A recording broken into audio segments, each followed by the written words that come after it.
Welcome to Unpacking Peanuts, the podcast where three cartoonists take an in-depth look at the greatest comic strip of all time, Peanuts by Charles Schulz. Hey everybody, welcome back to the show. This is Unpacking Peanuts with special guest announcer Joshua Stauffer.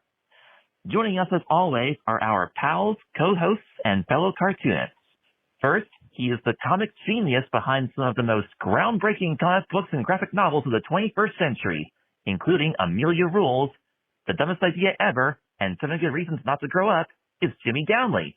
Hi. He's a playwright and a composer, both for the band Complicated People as well as for this very podcast. He's the co-creator of the original comic book price guide, the original editor for Amelia Rules, and the creator of such great strips as Strange Attractors, A Gathering of Spells, and Tangled River. It's Michael Cohen. Say hey.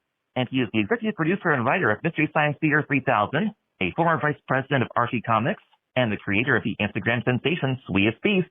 It's Harold Buckles. Hello. And making sure everything runs smoothly and keeping us out of trouble is producer and editor Liz Sumner. Howdy. And now, here's Jimmy. All right. Thanks to Joshua Stauffer for that guest intro. If you want to do it, you can record it at the Peanuts hotline, 717-219-4162. Hey, everybody. Welcome back to the show. It's Unpacking Peanuts, the show where we talk about the greatest comic strip of all time, Peanuts by good old Sparky Schulz. And today is our anniversary episode. We have been doing this show for 400 years. It doesn't seem that long. It doesn't? Oh, not a day over 399 years. No, it's our 4th anniversary. Is that all right? Yep. That doesn't seem possible. No. Next year will be half a decade of this? What? You must be old by now. Well, guys, we are here 4 years into this project. We did our original mission, which was to read all the Peanuts strips. Can you believe we've been doing it so for 4 years? That seems insane to me. There's no way we could have done We have to check our math. Now, you guys talked about, you had the original concept when? Because I came along in like January of 2022. It was several years before that. I'm not even sure because Harold and I were at a comic book convention, so it was well before the pandemic when I first pitched the idea to him. Do you remember? I was still in Pennsylvania finishing up my work at Mystery Science Theater, so it was probably around the beginning of 2019, maybe. Does that make sense? Could Even be. earlier, possibly. It could be earlier. Yeah, I'm not 100% sure. But yeah, I was just we can't look at those old recordings to find out what the date was. No, so that was because I had the idea for it a long time before we actually recorded anything. Yeah, you're right. Everyone let that go. The only thing I want to hear about me throwing those recordings away is thank you, Jimmy. Michael, what are your thoughts? Oh, you dragged me kicking and screaming into this. No, I didn't think I could do it. Really? Actually, and I was actually quite nervous But Really? why? at first. Because I don't talk all that much, and I'm not that spontaneous. And also, I hadn't really paid attention to Peanuts for many, many, many years. Well, when you talk, you make it count, Michael. Yeah, I try. Well, I come from Girardville, where no one has ever said I don't talk that much. And also, I don't know if this is a superpower I have or a complete mental defect, but not being able They're to often do the same. That's something- what I've noticed in the Marvel and DC universes. not being able to do something or never even crosses my mind. Or like failure. Like what if we all right. Like I fail for breakfast. Doesn't bother me in the least. Wow. I want to be like you when I grow up. That is a good gift. That is a good superpower. Yeah, it could get you into trouble. Well, that's true. But they all can. Yeah, but you're gonna learn a lot in life, maybe.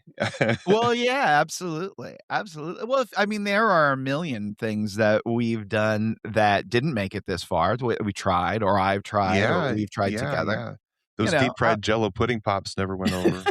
I still think they should. I don't understand how that one didn't work. Let's reconvene after this and work on those again. But yeah, so 4 years into this little experiment seems kind of worth taking a moment to celebrate and reflect. So what we decided we're going to do for our special episode here is we are going to read random Peanuts comic strips. We have not selected these, like we normally do through our fine process of Our curation. Right. curation capabilities are Yeah, out the window. These are going to be curated by the simple twist of fate. And to make it even more of a challenge, there's going to be a random element within the random element, meaning there's a potential that we will get a non-Peanuts comic strip that we have to discuss intelligently, like cartoonists and podcasters. Yes, without going into details, I was the stupid person to come up with that idea, but I found a random way to get random strips and random days and of stuff in many cases maybe we've never even heard of. And I've loaded them up. And so these guys will be seeing this for the first time if we roll the wrong number and we don't get a peanut strip. And there are going to be some interesting surprises if we get to that. So we'll see what happens. Well, what do you think, guys? Do we need any other preamble other than that? Liz, do you have something you want to say about our 4th anniversary before we move on? No, just very happy to thank you to all the listeners who've been along the ride with us for the entire journey. And I hope that the audio quality has improved over the 4 years. We've been trying. Well, you do a great job, Liz. You've worked wonders with our various setups and mics through the years. I don't even have a microphone. I just yell into one like a toilet paper roll and hope that she can catch it. Yeah, and she makes it work. Well, I have computer help, and this is what AI is good for. All right. Yep, replacing one of us randomly each episode. I'm going to point out that this is a hand crank strip-o-matic from Radio Shack. Okay. So if you don't like the strips, you can complain to Radio Shack. Yeah. Okay. That's Handy Company.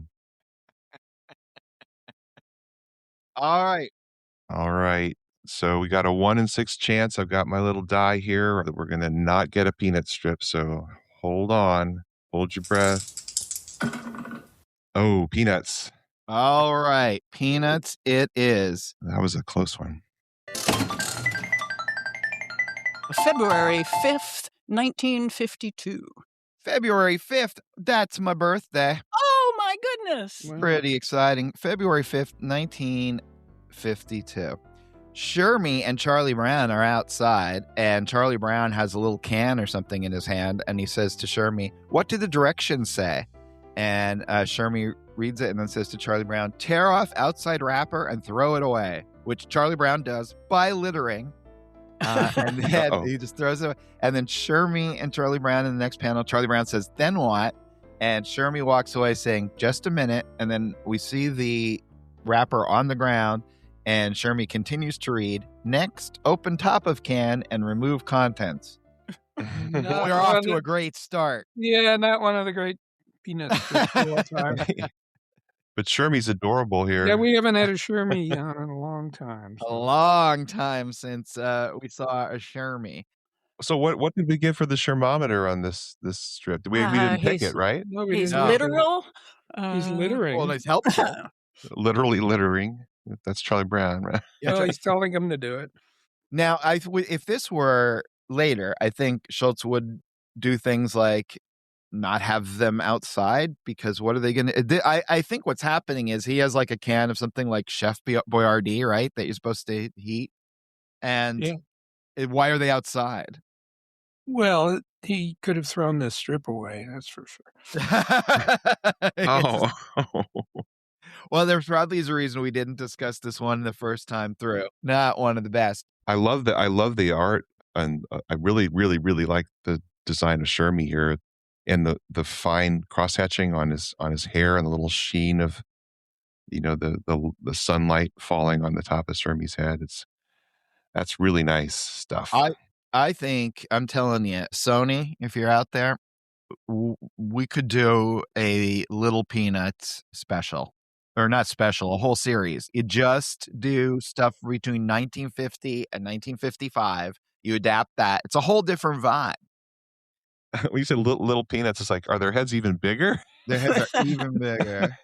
Peanuts, baby. They babies. are. I mean, no, like you would do. I think if you did this design, you kept it just as sophisticated verbally, animated it so little kids could watch it with their parents, and it would have almost like a Sesame Street vibe without the educational part. It would be a huge hit. A huge hit. Yeah, I could see that. I'm just marveling at the art, how nice it is, the mixture of brush and pen. Yeah, and there is no way Mr. Schulz is using that Radio 914 in this early stage. I do have a question for you. So is Shermie a greaser? Has he got the kid stuff in there? A little duck fat? Maybe. He really, because he becomes a devotee of the crew cut kind of later, right? Is that what we call what he has? Kind of, or maybe like a buzz? It's almost like a military cut later. Yeah. But not here. He's got a nice full head of hair on the front there. Yeah, and it is slicked back on either side, right? Maybe he does have a duck tail in the back. Little dabble, do you? All right, I think we've exhausted everything we could possibly say about this strip. When we're contemplating Shermie's hair care products, we've reached the end of the road, random, folks. All right, well, we're doing this 4 years. Oh, I sure can. Oh boy, I sure can. What'll we be talking about 4 years from now? Charlie Brown's shoelace. What brand do you think it will be? All right, I'm going to roll this again. Maybe we do want a random strip from somewhere else. Shake things up. Throw a little variety in the mix. Here we go. Oh, it's got a 2. I'm looking for a snake eye, so we got Peanuts. Okay. July 7th, 1952, Lucy and Charlie Brown are outside enjoying some ice cream cones, and they're just licking away at it. Lap, lap, lap, lap, lap, lap, lap, lap, lap. And then the next panel, Patty comes up, and Charlie Brown says to her, "We're having an ice cream cone eating race." Lucy's continuing, lap, lap, lap. "Who's ahead?" says Patty. Lap, lap. And then in the last panel, Charlie Brown says, "Lucy, by 2 laps." But bump. That's pretty wow. Cool. Schulz does not descend to the pun very often. Well, 1952 he does, I'm telling you. But, okay, the thing that makes this super awkward is I've never, ever seen a human being lapping an ice cream in the first place. So he's like setting himself up for the joke. Yeah. It's weird. Yeah. Lick, lick, lick. It wouldn't do the same thing. Yeah. Lucy because you're like dog's lap? Is that it's for something liquid. Have you ever heard someone lapping an ice cream cone? I have not. I mean, I don't think people would talk like that normally, but if someone was really eating an ice cream cone and you want to say, "Look at that guy, he's really lapping it up over there." Yeah, I could see that. I don't think I would lap it. I would actually eat an ice cream cone. With teeth? You'd eat it you'd bite into it, bite each piece not off with teeth, but top of your mouth and bottom of your mouth? Yeah, just mouthing it. Okay. All right then. Guys, something we've learned new. The show's canceled. Random. Oh, random. No, if you want to keep in touch with us, forget it. Okay. All right. I'm going to roll again for our non-peanut strip. And it is 5. We got Peanuts. May 19th, 1963. It's a Sunday. Snoopy's lying atop the doghouse, and it's a hot one. The sun is baking down on him. And then he looks at his dog dish, and it's empty. He says, "Empty, and I'm dying of thirst." And then he puts the dog dish in his mouth, and he carries it over to an outdoor spigot. He's sitting there, though, holding it in his mouth. And for 1, 2, 3, 4, 5 panels, or 4 panels anyway, he's just sitting there kind of flummoxed by what to do to get the water from the spigot into his bowl. And then in the next 2 panels, it starts raining, which saves him the trouble. And then he goes back to his doghouse, drinks the water, and then goes back on the top of the doghouse and says, "That's what I'm going to have to think about for a while." Well, we picked this, didn't we? I don't remember. Might have. Yeah, I don't remember. Because I think it's really good. Yeah. And it's Jimmy had often said that Schulz enters into the strip by creating these weird phenomenon that don't make sense. Yeah. And here we have it exactly. He's like, "Oh, Snoopy, you can't get water that way. Here, I'll take care of it for you." It lasts for exactly 4 panels. And then Snoopy's back on top of the doghouse. You're welcome, Snoopy. Was that a Foss Crest paperback title? You're welcome, Snoopy. Oh, it sounds like one. Probably. But yeah, I love the faucet. For those of you listening at home, it's this kind of faucet I don't see much anymore. This is maybe a Sebastopol, California kind of faucet. It's basically a metal pipe that goes up about 2 feet out of the ground, and then it has a little up out of the ground, and then you got a little 90-degree joint, and then classic outdoor turn faucet pointing downward. Have you guys seen this before in real life? It did not look strange to me. Okay. Yeah, I can't remember exactly where, but it looks normal to me too. Okay.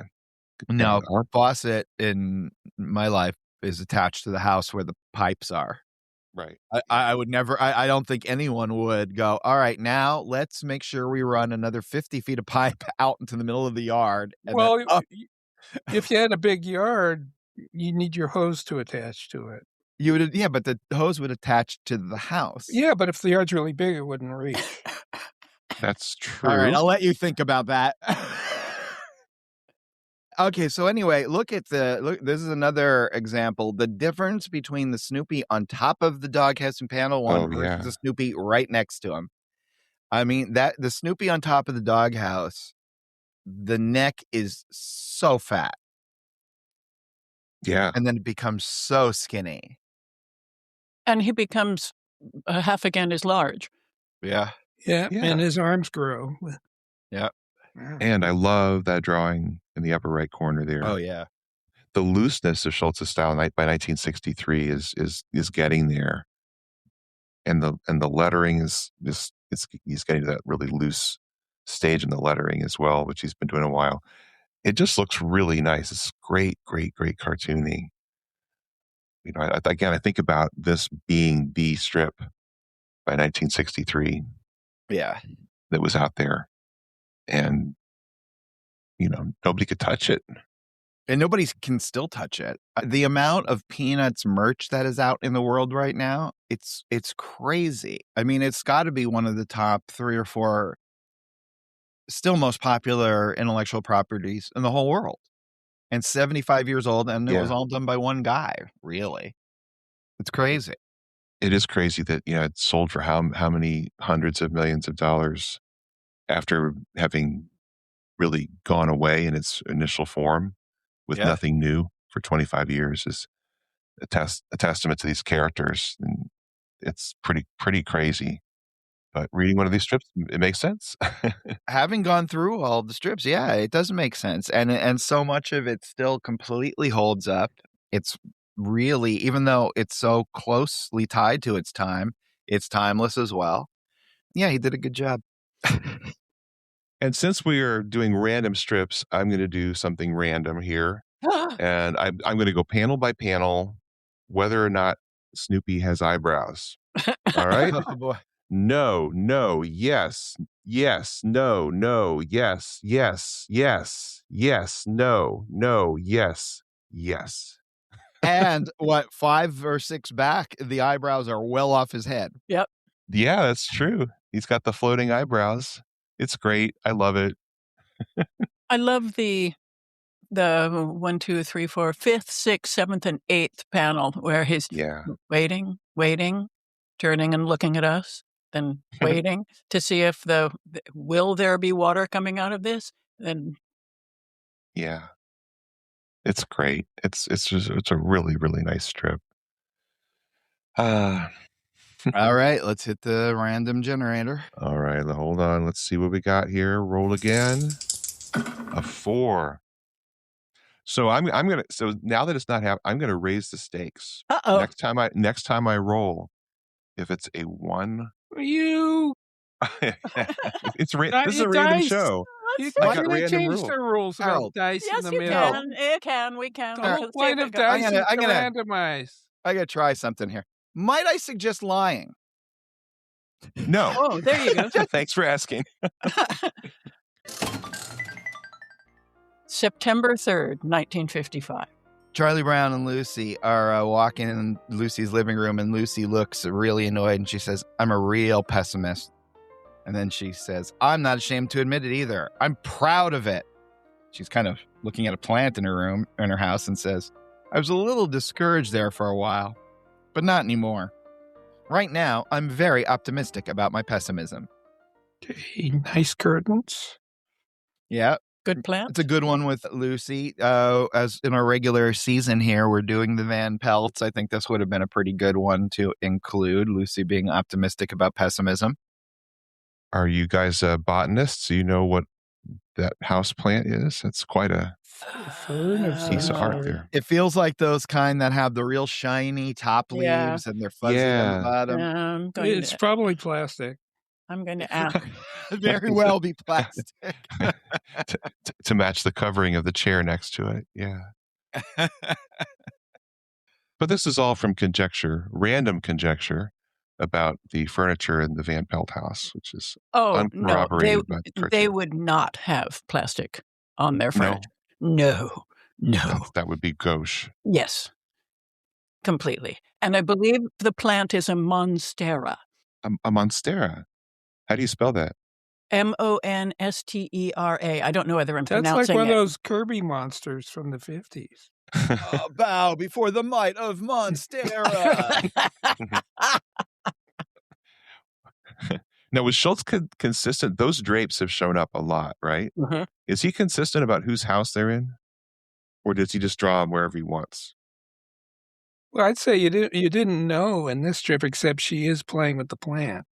But it might not be her house. Well, that's true. Patty had interesting drapes in her house with that picture with the modern furniture. I mean, the butterfly chair and the special lounge chair. The mid-century modern. Yeah. So I bet all of the people in the neighborhood have cool drapes. Yeah, this was probably one of those companies that built all of the houses in the same subdivision, and they just came furnished. All right, we got another. We'll do another little roll here. You will get the joy of your life with one of these amazing strips I found. Okay. All right, so I am going to point you in the direction of Witty Kitty. Oh my God! Ooh, that's from the 20s or something. I'm going to make you read this one, Harold. I will read this one. Yeah, with great joy. Did you guys know that there was a single comic syndicated panel called Witty Kitty? I did not. Yeah, what year is this? This is 1933. The Bell Syndicate. Yeah. It was a single panel. And I had not seen this before. And it says it's by Nina Wilcox Putnam. And I have, since I was the one that pulled these strips out, I have looked in a little bit into Nina Wilcox Putnam. And she was a prolific author. She campaigned against corsets for women. Way to go. Yeah, she also is, as a writer, has the distinction of having written the screenplay for the Boris Karloff monster movie, The Mummy. Oh. And she also wrote the first IRS 1040 form. That's hilarious. In 1913. Oh, well. So she's very interesting. She wrote all sorts of genres, hundreds and hundreds of stories. She was definitely a working writer. And this strip, or panel, I should say, Witty Kitty, I was looking for random versions. So I learned about the strip, and that it existed, and then I had to find a random version Can you of it. imagine if Harold read every one of these strips? We'd be like, okay, all right. So here's the thing. Now, back in the 60s, my neighbor, who was not real, by the way. All right, so I shall now read to you Witty Kitty from May 26, 1933. You see, it looks like a flapper with lovely white gloves looking at a stack of dishes in a sink. Huge stack. And she's going out the door with her friend who's holding an envelope for some reason. And it says the girlfriend says that she notices that sinks are being made so they will hold a lot more dishes since the talkies became so popular. I don't get it. They're going off to the movies. So she's not doing the dishes. Instead, she's going off to the movies. Ah. So is that Kitty? We're to assume that is the witty Kitty? Well, the thing that I don't understand is all of these strips seem to start with things like the girlfriend says, or the something someone says. The very first one of these I saw was a lady looking into a showroom of like cars, like an indoor car showroom through a window. And then the thing that was below it, the caption, was so unrelated. I was looking at this in an old newspaper. I couldn't even tell if it was from the same strip. So I don't know what's going on with why the conceit is that you say the girlfriend says. Yeah, well, it could have been a thing of the time. The version today of something like that is someone will show a meme or a video or something online, right? And like, let's say it's a kid cheering in the street for whatever reason. Mm-hmm. And it's like the moment you first saw Superman or whatever, you know what I mean? Yeah. It's always the moment you or them, whatever right. you, and then so it's like this formula, and then you plug in the end, and then basically attach an almost unrelated or at least emotionally related picture, which is kind of like a version of gag cartooning without drawing. Well, and I don't know that she drew this. So maybe she only wrote it. She had like a syndicated column that was in 500 newspapers. So my first impression when I saw it was that that's definitely a woman cartoonist. Why? The concentration on fashion. Yep. I always feel like I can see that when I look at early comics and men and women doing them, men seem to be, they draw from structure and then screw up the detail. So the structure is better and the detail's bad. And early women cartoonists, it seems like the detail is good and the structure is bad. And if somehow they could just do it together, it would be like the perfect comic strip. But I see that a lot back in these early things, and I don't know why. That's odd. Yeah, apparently this thing ran for about 17 years. And because this lady was so prolific, that's why I'm thinking maybe she didn't draw it because she was writing screenplays to The Mummy. Right. and stuff like that. But, because this is not easy to no draw. Credit to the artist. Pretty elaborate drawing. Yeah, it's nicely done. Even if you didn't read the caption, just as a little image in your newspaper as you were flipping through, it's a pleasant drawing, So yeah, that's a piece of history I did not know about comics. Witty Kitty by Nina Wilcox Putnam. How random. There you go. That's random. All right, let's go back to the random generator and hope we get a peanut strip. March 28th, 1978, Snoopy is out there with the Beagle Scouts, at least 4 of them. And the Beagle Scouts are all sitting on top of a rock. And Snoopy says to them, "Today, we should review what we know about first aid. Olivier, what would you do if you were alone in the forest and you hurt yourself?" And then Olivier chirps back a little response. And then Snoopy says, "All right, but let's say your mother couldn't hear you." I love It's a good call. Olivier's going to call his mom. I think that's what I would probably do too in that instance. Yeah. First resort. Yeah. Absolutely. Mom! Really cute. I love the little Beagle Scouts. I think they're adorable. And, I do think the Woodstock design is possibly just the greatest character design ever. It's just so strange and so minimal. Yeah, I like the rock think too that they're sitting on. I think the Snoopy Scoutmaster look is great too. Yeah, and that's become popular in the licensing world. The whole Beagle Scouts thing is, you'll definitely see it in the mix if you go to your local store. I was given a gift for Christmas that is a Beagle Scouts sweatshirt. Mm-hmm. Oh, very nice. Oh, you should send us a picture of you wearing it. I do remember the moment when I realized, oh, Beagle Scouts, like Eagle Scouts. I get it. So, but it was like months after we had started talking about Beagle Scouts. I just learned that right now. I had no idea. That's funny. I do have a question for you guys. How does Snoopy keep his backpack on? Because he has no shoulders. Velcro. It's attached to the little kerchief. Yeah. It's strangling him. All right, let's take a break now and then come back and have more madness. It'll be fun. Now, as you might know, all three of the hosts here on Unpacking Peanuts are cartoonists ourselves, and we would love for you to sample some of our work. If you want to do that, you can go over to unpackingpeanuts.com/store. Check out the store there, where you'll find links to all our books. New Amelia Rules books, 25th anniversary edition, with new stories out. Harold's Sweetest Beast books, all of Michael's strips, Strange Attractors Omnibus. Get them all there. And we're back. Since this is our anniversary show, we don't have to check the mailbox right now. We could do that next episode. But of course, we love hearing from you. So make sure to send us an email to unpackingpeanuts@gmail.com or text or call our hotline 717-219-4162.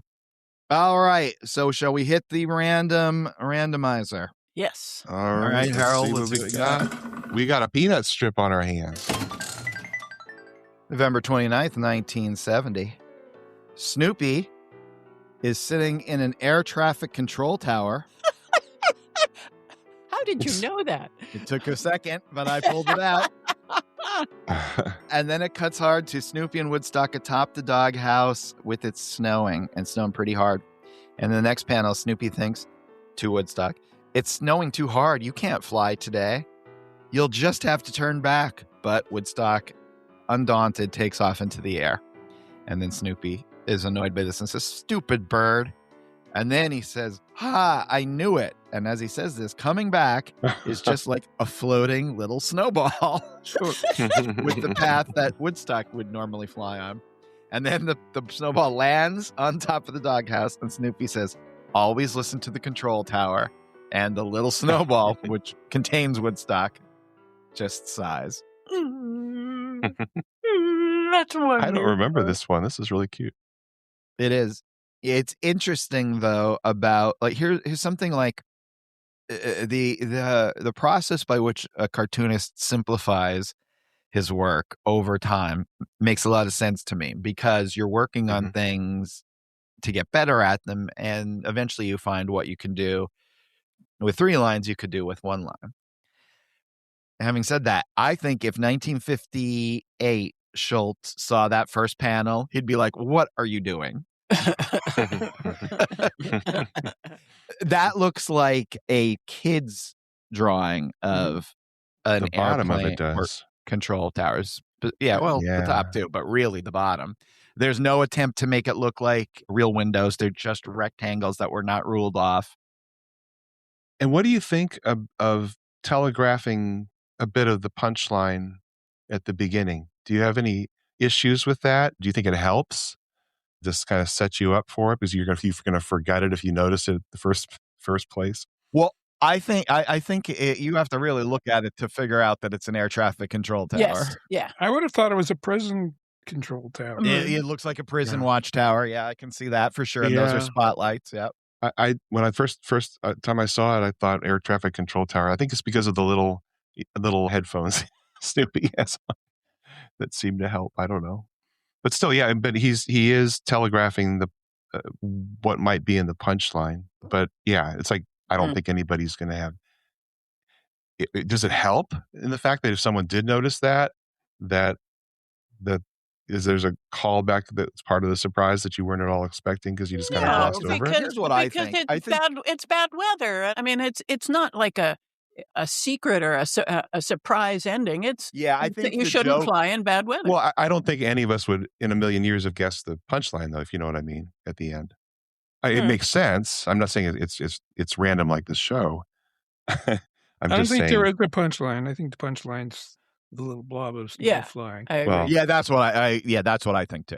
Yeah, I think the joke is the ball flying back and the sigh more than that being. Yeah, you don't need a strong final line. Yeah, with that visual, that's genius. A little floating snowball. Yeah, I would like to. We're looking at it in black and white, but I bet it looks pretty good in color. Mm-hmm. Now, when I see these kind of strips with all those little snowflakes, someone had to, back in the day, cut shading film out to color around all of those snowflakes. It would have been a really tedious job to color a strip like this back in. You didn't want to be in Buffalo, New York that day when that showed up. Like, oh no. There's probably a snowstorm going on in Buffalo, and then I was like, really? I'll tell you what, though. I'm looking at, and I've been I think I recommended it a few episodes ago, but I've been really looking at the Al Williamson Star Wars stuff. He did the strip, but he also did The Empire Strikes Back and Return of the Jedi adaptations. And he had a whole studio with, like, Rick Veitch was part of it, Alfredo Alcala, lots of guys were working with him, but they were great at coloring with these 64 colors. And it will be just like, all right, these three characters will be yellow and this character will be purple, but the purple character will fade from your view and you'll focus on the yellow character and it looks like light's coming through. And it's so interesting, but it's completely abstract. Like, I guess my whole point is that, like, the comic book coloring that we grew up loving so much in the comic strip coloring was way more abstract just by necessity. And bold. Really bold. Yeah. It's like Technicolor. Technicolor comics. Yeah. All right. Let's see. All right. I'm going to give a little roll here, and we've got a peanut strip. July 27th, 1978. Charlie Brown and Spike are at Viola's doorstep, and Viola answers the door and says, "He needs a home, you say?" And she thinks it over, looking at Spike, and goes, "Well, I don't know. Is he vicious?" To which Charlie Brown answers, "He can be if he gets ahead in the third set." I'm guessing tennis. I would guess tennis, yeah. Is that right? Okay. I think it's interesting because Violet hadn't been appearing. Right. And her notable feature was the ponytail. But he not showing the ponytail, I wonder if people knew who that was. Because she's sticking her head out the side of her front door with you just see the siding. Well, and we are simply guessing that it's Violet. I mean, it could be somebody who looks like Violet from the front. I suppose. But I think no, it's definitely Violet. But I think people would know it's Violet because they know the Christmas special. And, those characters are just burned into people's brains. Violet, even if it's, 3, 4, and 5, because they're in the Christmas special, they're just always in the pantheon. Even when you see lots of, like, group shots of the Peanuts characters, you'll see Violet in it, even if it's drawn in a style that, is well past her prime in the strip. I have to say, I really, really, really like Spike when he doesn't have the half closed eye and he's got his eyes wide open. All 4 panels here, especially panels 1 and 3, I think are adorable. He's kind of looking with the wide eyes at his potential new owner. I love how skinny he is. Yeah. He just looks like a popsicle stick. He looks like that faucet on a stick. Yeah, he does. Yes. Really nice. And boy, by this time, how gigantic the lettering is compared to those 1952 strips is crazy. Something Schulz invented was this way of looking out the door like that, where it's you just see the face of the person protruding from the house, which, It's such great shorthand. Yeah. Yeah, but it's perfect shorthand, right? Real good, real funny. And I have a greater appreciation for Spike and the brothers after our reread. So it's nice to see them here, or him here anyway. Yeah. Very nice. All right. I'm going to see, what do we have? We have peanuts or random? We've got peanuts. February 27th, 1990. Peppermint Patty and Marcy are on the phone, and Peppermint Patty says, "You haven't called us in a long while, Chuck. Don't you like us anymore?" And they're both smiling and kind of being flirtatious. And then in the next panel, Peppermint Patty says, "Or maybe you never did like us. Is that true, Chuck? That you never did like us? Huh, Chuck? Huh?" And they're both big goofy grins. And then we cut to Charlie Brown and Snoopy at Charlie Brown's house. And Charlie Brown says, "We're sorry. The number you have called is no longer in service. It was a minute ago, but these things happen."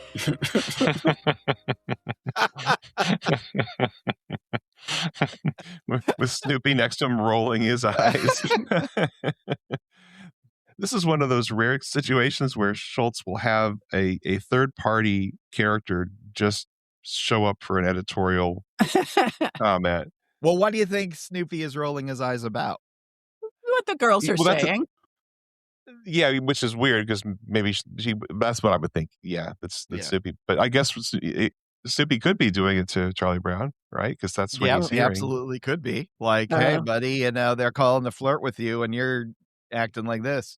Yeah, the girls are making a mistake here. Maybe you never did like us. Is that true, Chuck? You never did like us? This is so awkward. Huh? Yeah, I think my phone would go out of service too. That's just too much pressure. Yeah, so would mine. It was a minute ago, but these things happen. I mean, that's just great. I'm going to use that from now. Am I available? No, I was a minute ago, but these things happen. And at Charlie Brown's house, they don't have modern drapes. No, they have old-fashioned curtains. Very nice looking. With the little polka dots. Yeah. All right, what is our next strip? Our next strip is a peanut strip. September 3rd, 1955. Snoopy is looking at a football that is on a tee. Well, it's not on a tee, but it's set up as if it's about to be kicked off. And a character comes running in, looks like Shermie, possibly Schroeder, and gives it a good kick. Thump. And this shocks Snoopy. And then the next panel, Snoopy says, "I guess that just goes to show what can happen if you don't keep moving," as he moves away.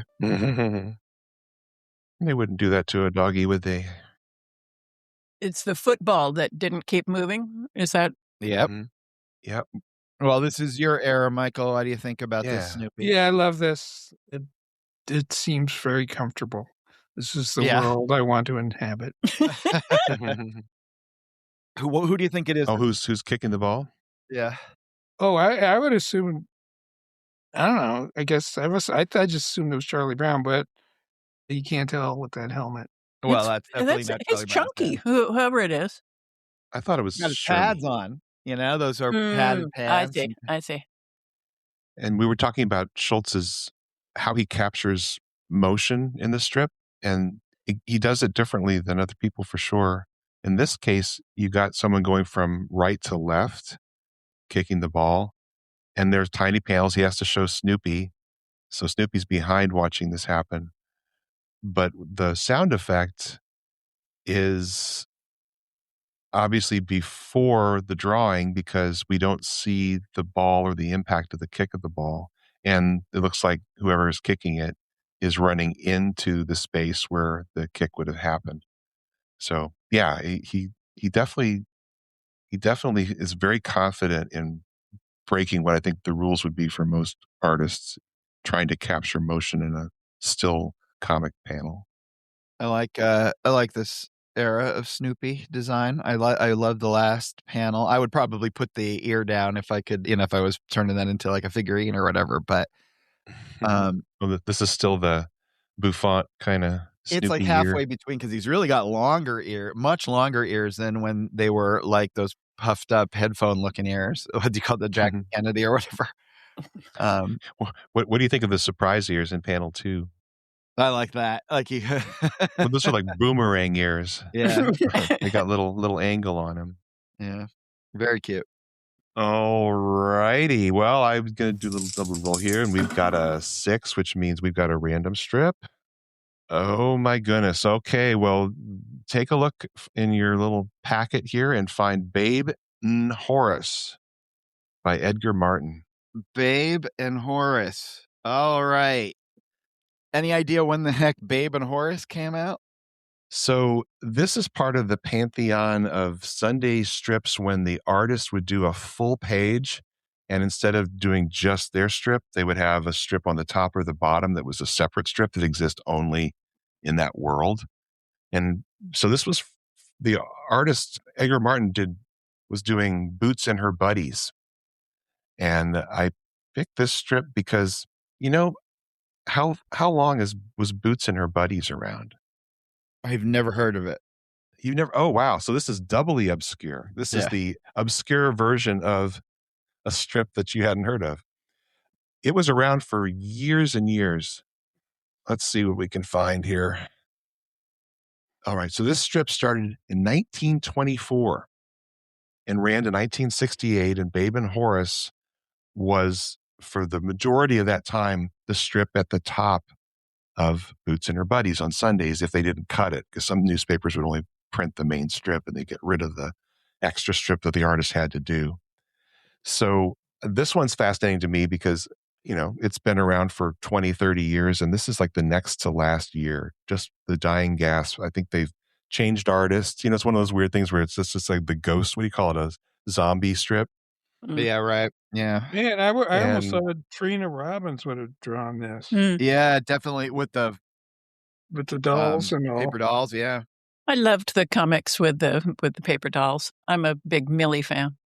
So what they're describing is there's a cutout paper doll that you can take out of your Sunday newspaper and put it over this character. You have two choices. She's wearing a bathing suit, a frilly edged bathing suit, but you could have the Harold.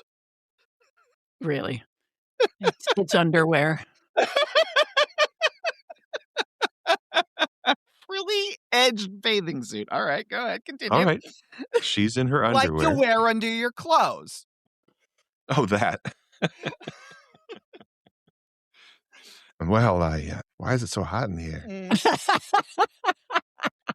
All right, I'm going to just read this thing because we're never going to ever think about Babe and Horace again, so we're just moving on.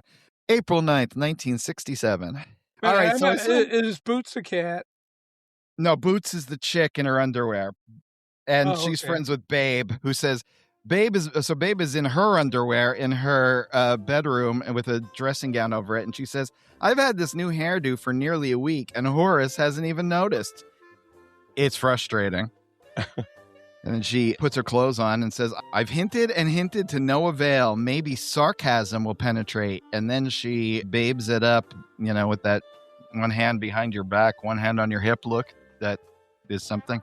And she goes, with icicles dripping off the lettering balloons, she says, darling, I want to thank you for not noticing my hair. And her boyfriend / husband is reading the newspaper and he just says, you're welcome, dear, without looking up.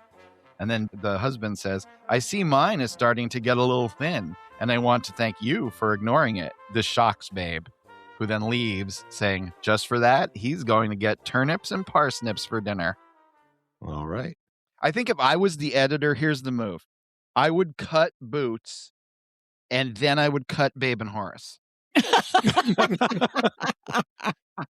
Well, but let's give a shout out to Karen McGarvey, Kathy Foldine, and Martha Watson for designing those beautiful pinups for Boots fashion show. Yeah, they mailed them in. That's really nice. So they've got a little feature there. Yeah, a little 11 years old and 15. Yeah. Well, I admire the brushwork on Babe and Horace. I think it's nice. I don't know what's going on with her arm that's going behind her head. She's got to get that checked out. It's the melting. World's longest upper arm there, and at a weird angle. Yeah, some strange stuff going on there. And the surprised look of this woman. I mean, imagine this in a 1967 Yeah, newspaper. really. It's just, again, it's one of these things that started in the 20s and it just makes its way into the 60s, and you kind of scratch your head and go, wow, it's hard to kill a comic strip. It really is. That was like, boy, it was like a government job. If you got it, you were set. I mean, you had to work every day and it would be, a slog, no question about it. It's a lot of work. But if you got to the point that you were successful enough to be in enough newspapers, it could last for decades, and often did. Yeah. All right. What do we got next? We've got a peanut strip. September 6th, 1977. Charlie Brown's watching TV, and his sister Sally comes in and says, I need help with my homework. Why don't you do it for me while I sit and watch TV? And Charlie Brown turns and says to her, what do you expect to learn doing that? And then Sally says, how to manipulate other people. Way to go, Sally. That's pretty darn good. Really funny. God, I love Sally. Mm-hmm. I like Sally's latter-day outfit, too. It looks good. And she's in her full-on strange wing hair that she's got going on. And the art by 1977 is looking much more streamlined, isn't it? I don't know. Maybe it's because he's working smaller. The newspapers we know were printing them smaller and smaller and smaller as the strip progressed. And he had to adjust to that. So we now have the square panels instead of those oblong panels that he started with. I wonder if that was an irritation for him constantly, not constantly, but every once in a while having to change it like that. Although I'm doing this new Amelia Rules comic, and I'm doing it magazine size, which is something I always wanted to do. And it makes no difference really, but it does. It's just a different aspect ratio, and it makes you draw differently. There's no way to avoid it, really. For those of us who aren't comic book artists, what is magazine size, and what is like a comic book is like 6 2/3 by 9 and something. It's a really weird size, but a magazine is like 8.5 by 11. And so the new Amelia stories are going to be printed in the European album, hardcover formats, but that's the same size as like the old Love and Rockets or ElfQuest comics, which were just my favorite thing. It's wider compared to the comic, right? Because it's a 2:3 ratio for a traditional comic book page, right? And also for Amelia, because you were putting out 6:9 paperbacks at the time. So you're working big. How does it affect how you approach a page other than the extra width? Knowing that it's going to be larger, do you do anything different with your lettering, or? Well, the lettering is now being all done on the iPad, even though it's done by hand. So that doesn't really change. Do you make a bigger font, or do you have more panels, or are you just doing a big? Well, I mean, I just have more room for the old panel. It's just I don't even know that I could quantify what the difference is, other than the fact that the aspect ratio, because it changes for the whole page, changes basically for every panel. Mm-hmm. Right? If you're going to just go, all right, I'm just going to do the old standard 9-panel grid. Well, those 9 panels are all different sizes than they would have been if you did them the old way. Right, because you're dealing with pretty much a square. Yeah. For if you break it into a two panels for 3 tiers, that would be basically 2 inches a panel, or whatever, and square. And that isn't the case anymore. Yeah. Yeah, it's just makes a fundamental difference, especially for things like timing and interesting layouts and stuff like that. But because I haven't done it for 1,000 years, it's kind of interesting. So maybe that was the case with Schulz. When something like that would come along, maybe he would look at it, as an opportunity. Yeah, I mean, I guess he was the one saying, look, I need the extra height. My strip has shrunk so much. So you've got to give me some extra height, because I have to make my lettering huge for people to read it now. Right. I don't, obviously I wouldn't be his first choice to have to mess with this stuff. And I don't like the balance between the text and the characters here. Even with that extra height that he has, it's not as interesting to me as, say, those late 50s art that we saw before. It just seems like he's constrained. And the line width has also become pretty standard now. You don't see a lot of the thicks and thins anymore. And it seems to be the same. It's almost as if he almost could have drawn the characters with the same pen that he did the lettering. I think lettering's just slightly thicker, which I don't really like. I wish the characters were thicker than all that text. All right, next one. All right, we got another random strip. Oh boy, get ready. Which one's Get this? ready. We are going to go to the world of the Incredible Hulk. Oh man, all righty. I'm guessing this came out at the time that the TV series with Bill Bixby was on. Oh, for sure. This did not run very long. So the people that are attributed to this strip are Stan Lee, which for the Sunday strip, maybe he did write it. I don't know. And then there's F. Is it Giacoya? Yeah, it's Frank Giacoya. Good inker. Is he penciling this? And Alan Kupperberg. Alan Kupperberg is normally a penciler. Okay. So Stan could have actually written this. Well, yeah. Yeah. We don't want to get into that. Right. But here's what I would guess by having Giacoya as the first name, even though he's traditionally an inker. I bet Kupperberg was just doing layouts.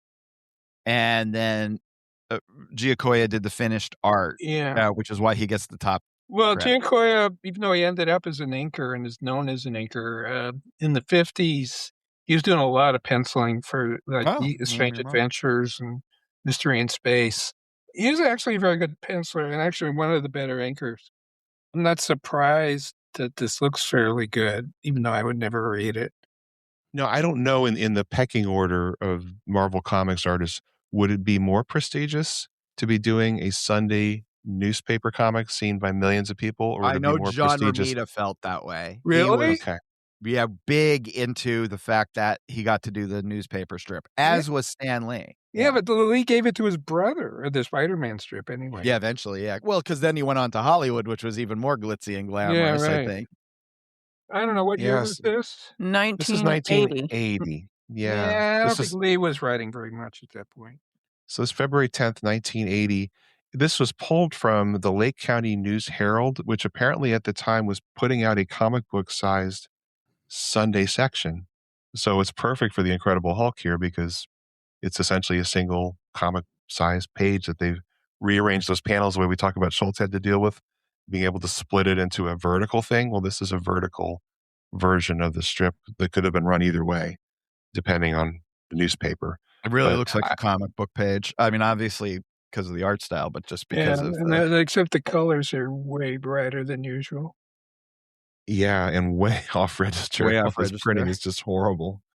One of our recent episodes, I was talking about how the saturated colors, 100% red and stuff, seems to be the thing. Well, 100% magenta, 100% or 50, whatever it is that makes the rich red color.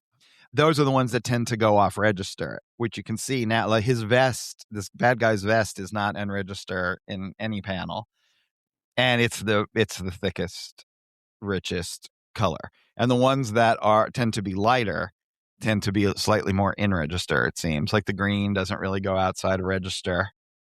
Yeah, well, it's just more obvious, right? The bolder, the flatter the color is, the more it's just going to be incredibly obvious that it's not in register. And that's a problem with the horrible printing on this particular strip. This was actually from a CGC graded a page from a comics section because Stan Lee had signed it.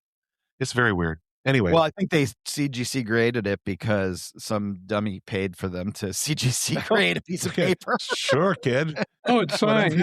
That's why it's the signature. Yeah. Right. And it was almost like they left the space up top for Stan to sign it. It was begging to be signed. So. All right. So it starts off with one of them there symbolic panels, and it's half Bruce Banner, half the Hulk. Really bright red. Looks cool, actually. Then this is a continuing story. So some guy dressed as something says, "I got you now, you crummy coward," and he's chasing after Bruce Banner. And this guy's hugely buff. And he says, "No, keep away," Bruce says. "It's not that I'm scared. It's worse, much worse." And then this guy says, "Nothing's worse than a coward." And then we see scrawny old Bruce Banner who has arms the size of tree trunks, because that's the only way Marvel comic artists know how to draw. Then the bad guy says, there's nowhere you can run to escape me. And then some other guy comes in and says, Max, and this goes on for some time. And then Bruce Banner thinks about turning into the Hulk. He says, my pulse still pounding, have to hide somewhere before the change occurs. But oh God, he goes into the wrong room at the circus, and there is a tiger or a lion or some sort of blurry off-register animal and a body laying in the ground. And Bruce Banner says, Sergio. Oh no, he's unconscious. Something's happened. And then everything's off register. And there's a guy, and a tiger. All kinds of stuff is happening. Yeah, that's for 6 panels. There's a lot to throw you all over the place. But nothing happens. Yeah. Hey, yeah, come fight me, and come fight me. I'm going to run away because I don't want to turn into the Hulk. Yeah, if you didn't know what this was about, if you didn't know the Incredible Hulk, this would be a bit confusing. It reminds me of our friends on Screw It. We're just going to talk about comics. They always say that the biggest insult you can say to someone in early Marvel comics is to call them a coward. Mm. You know, if you're a coward or you're yellow, that's the thing. You're a panty waist. You're a panty waist. Panty waist. Yeah, what does that mean? I don't know. But it is, when you see, it's so funny because the guy in the bowler hat who's dressed as someone who got rejected from the Village People is supposed to be the tough guy. But then you see Bruce Banner in the panel, like the last panel on the 3rd tier, or the first panel on the 3rd tier, 4th tier. Look at the size of his arms. Bruce Banner is every bit as big as the you're right. Guy. Yeah, they want to draw them looking really, really muscular, even though he's the pre-Hulk. Yeah, right. Of course, compared to Hulk, I guess it is a contrast still. Well, yeah, but that's crazy how much definition he's got on his arms. Well, I think I like that first panel. That first panel looks cool, especially because of the coloring. Do you think that's always there and they're just reusing it over and over again? Oh, I bet, yeah. Because someone spent time on that. Yeah. And it's probably not the same artist who did the stuff below. So no, that looks like Gil Kane to me, but I could be wrong. Okay. Well, hats off to them trying to keep the kind of adventure thing going. Yeah. I guess Sundays were the last places that artists who wanted to tell a story could kind of move things forward, but then you just showed up once a week. So that's hard to. Who's keeping track in 1980 of a strip that ran in the previous Sunday? I don't know. I used to try to keep track of the Spider-Man one, which I didn't have, but my godmother would send it to me from Minnesota. Would you send you like sets of them? So she'd flip them, and then after a month or 2 or 3. Exactly. Yeah. And after like a year or two, though, it's like nothing happened. It's gone on for a year, and literally nothing has happened to Spider-Man. Why would they do that? I don't know. I guess they're just turning it out, cranking it out. Yeah, and just not good at it. You can't just go, oh, I do comics. I can easily do a daily strip, or it's not the same thing. Yeah, I was wondering, for the people who are making the assignments, if you have a Sunday strip versus your monthly Spider-Man or Incredible Hulk, I'm guessing you don't want your top tier artist to be doing the Sunday strip because like we said, you can't kill a strip, so you're going to sell more copies if it's well drawn, but it doesn't really matter, strangely, for the Sunday, because you're not going to lose a paper because you had the second tier artist in there, you would think. Right.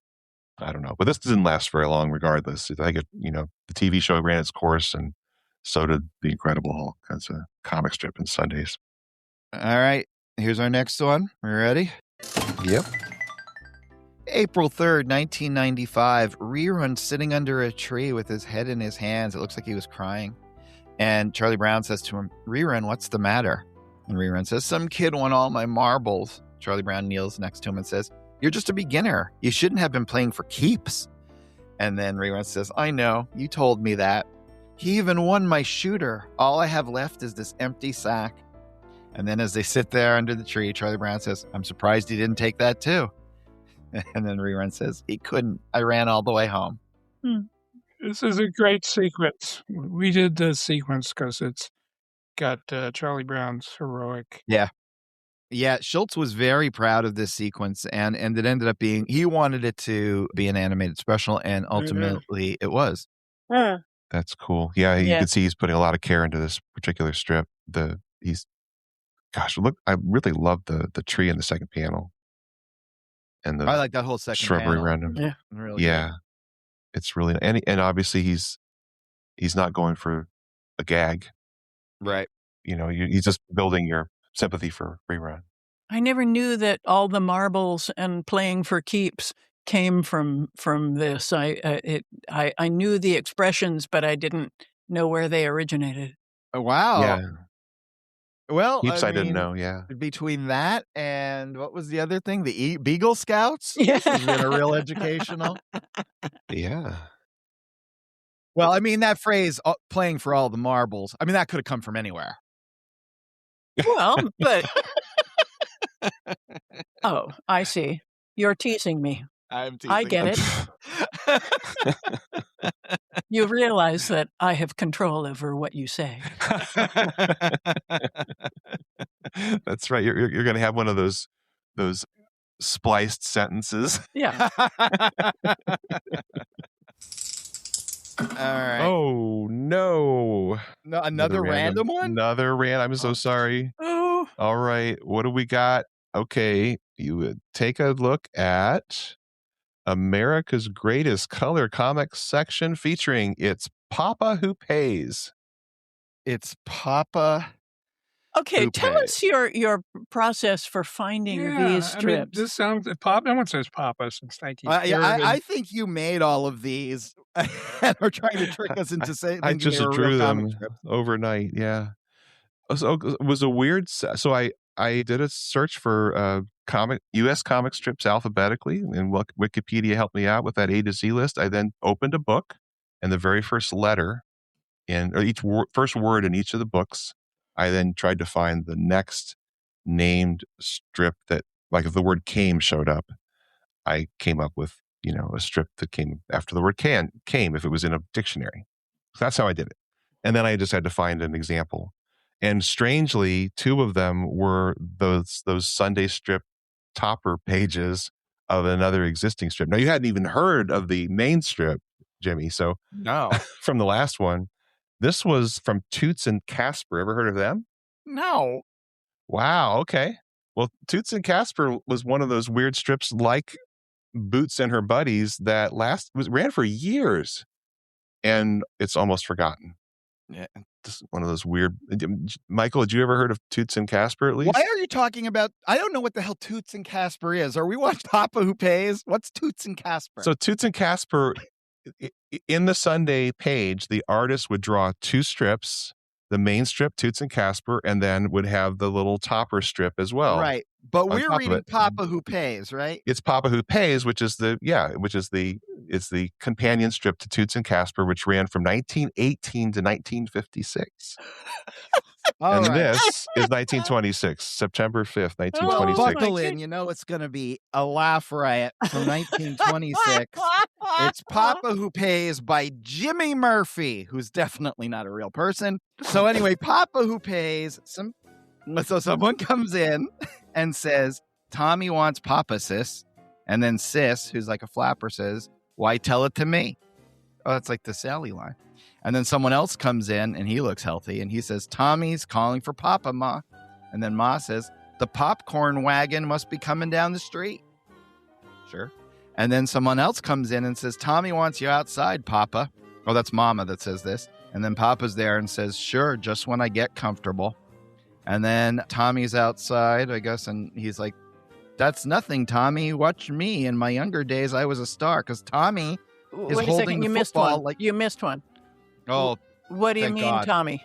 Thank God. Yeah, like that changes everything. It cut off, and I was like, that makes even less sense. All right.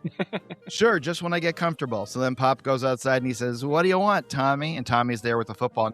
And Tommy says, you should have seen Junior Gott's dad kick this football, Papa. He kicked it nearly over to Mrs. Crow's house. And then Papa says, that's nothing, Tommy. Watch me in my younger days. I was a star.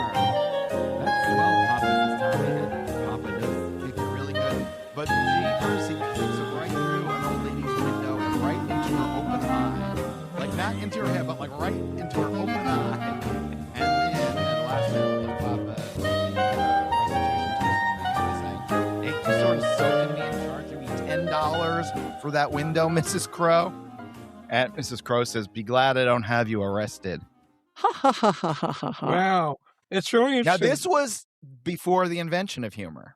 Yeah. So, Well, it's interesting. I do like the football going through the window and coming in contact with us. Right into her eye, right? The guys who were influenced by this, strangely enough, were the underground guys. Yeah. Oh, They yeah. loved this stuff. Yeah. That 1920s style. Yeah, that's true. I don't know where they had access to it, what they were reading to these old 20 strips, but you're right. Yeah. Yeah, This definitely has that. Goofy caricatures.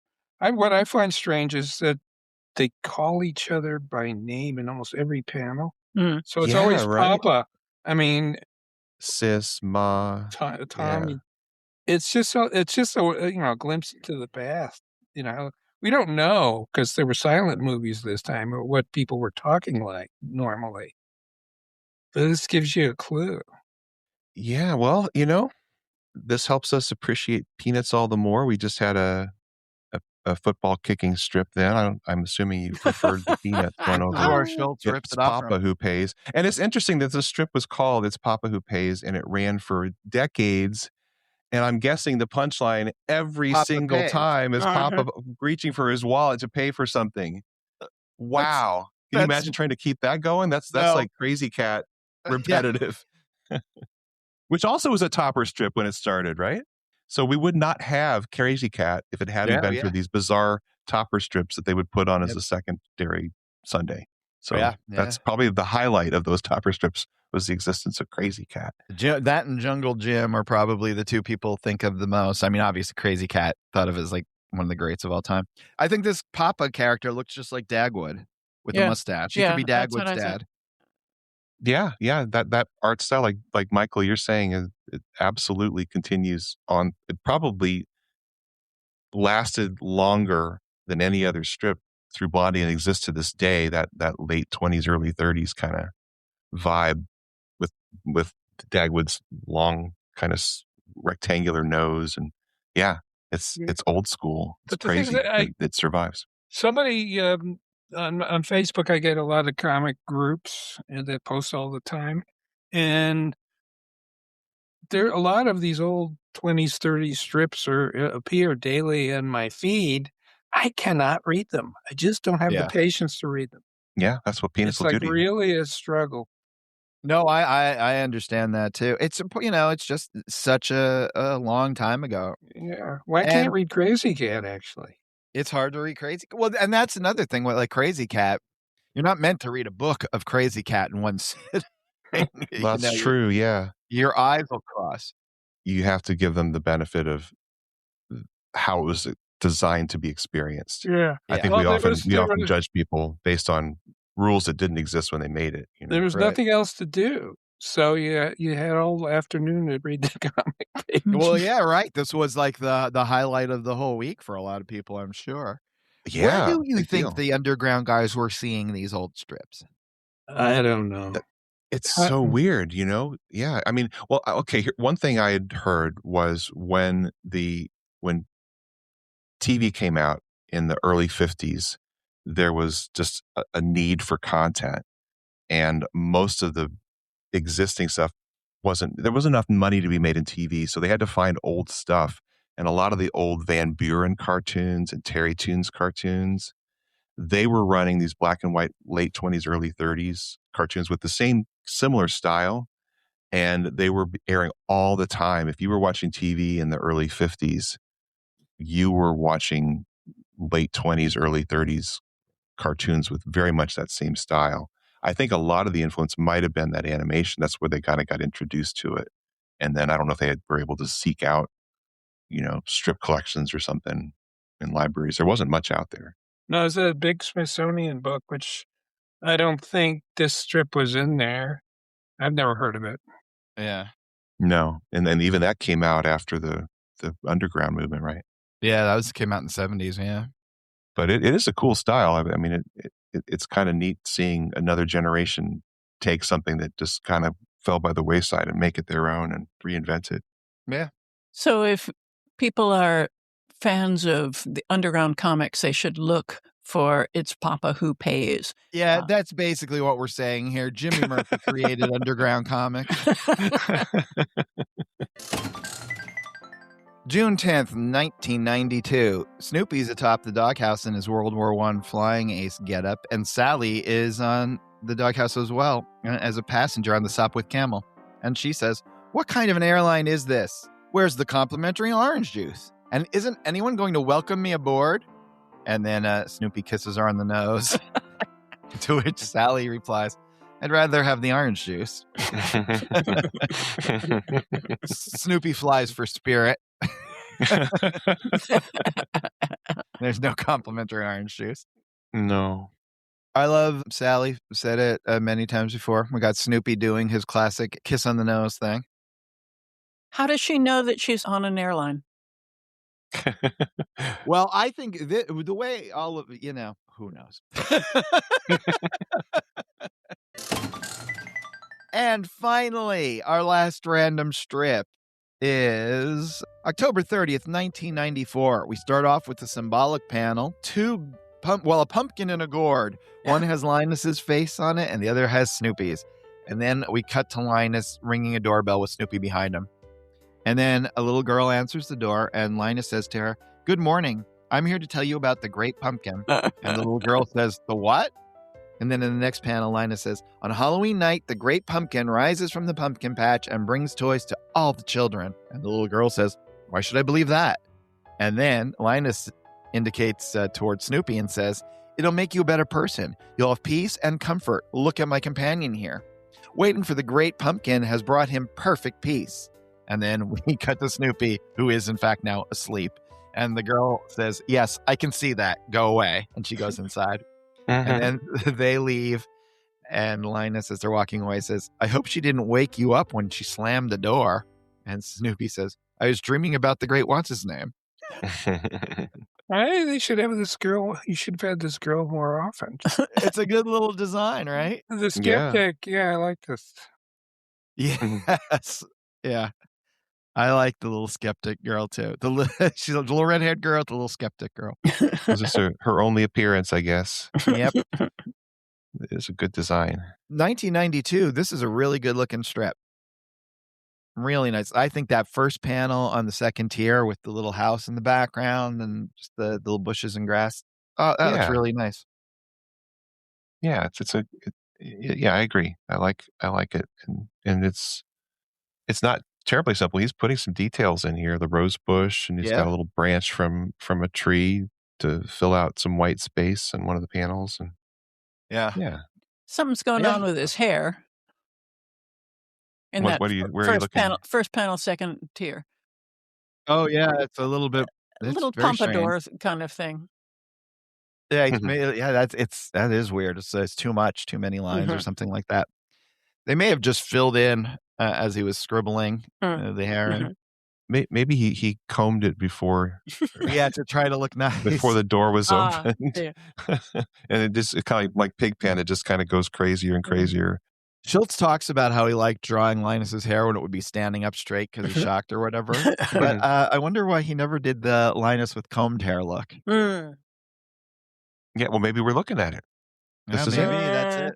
But by the next panel, it's uncombed. It's starting. Yeah, it's going Pigpen on him already.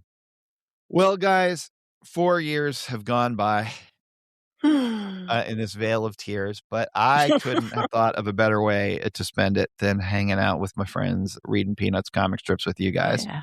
Well, so, Jimmy, thank you so much for coming up with this crazy idea. It's a good idea. Talking us into it, which is another one of your superpowers.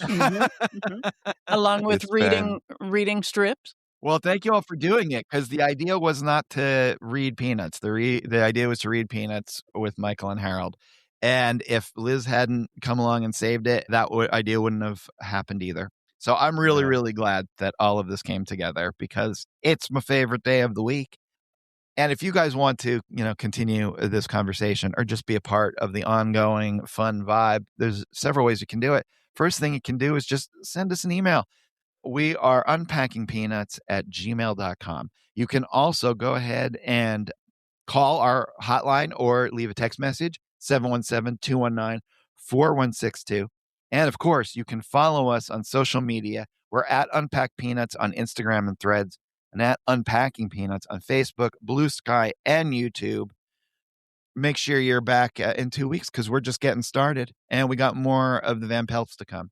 So, with all of that said, and with a lot of gratitude for you guys all listening to us for 4 years, for Michael, Harold, and Liz, this is Jimmy saying, happy anniversary to us, and be of good cheer. Be of good cheer. Happy anniversary. Yes. Ooh, happy anniversary. Unpacking Peanuts is copyright Jimmy Gownley, Michael Cohen, Harold Buckholtz, and Liz Sumner.